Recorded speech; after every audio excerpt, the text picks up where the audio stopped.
I thought my husband was cheating. Until I found out who he was meeting. 3 years ago, I almost destroyed my marriage because of a misunderstanding. At least, that's what everyone thinks happened. Personally, I still don't know if misunderstanding is the right word. Because what I discovered about my husband that year changed the way I see people forever. My husband Daniel and I had been married for 6 years. We weren't one of those couples constantly posting perfect pictures online pretending life was magical. We were normal. Stable. Comfortable. We argued sometimes about stupid things like dishes or money or whose turn it was to buy groceries, but overall, I thought we were happy. That's why the changes in his behavior scared me so much. It started small. Daniel became glued to his phone. Not in an obvious way either. In a careful way. He'd tilt the screen slightly whenever I walked near him.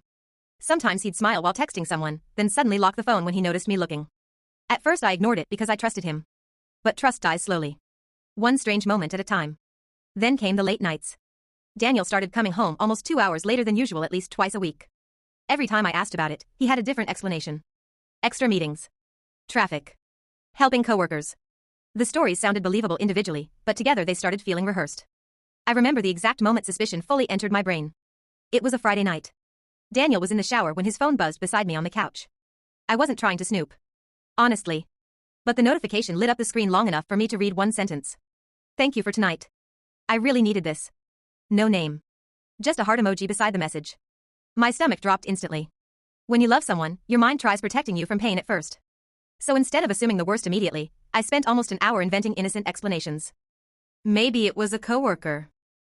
Maybe someone was venting emotionally. Maybe the heart emoji meant nothing. But deep down, I already knew what I believed. And once suspicion enters a relationship, every little detail starts looking guilty. Suddenly, I noticed everything. The new cologne.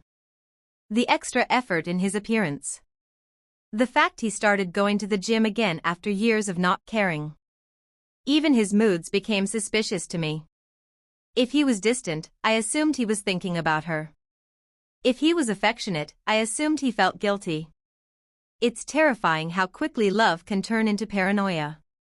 I didn't confront him immediately because part of me was afraid of hearing the truth out loud. Instead, I started watching him quietly. I hated myself for it, but I couldn't stop.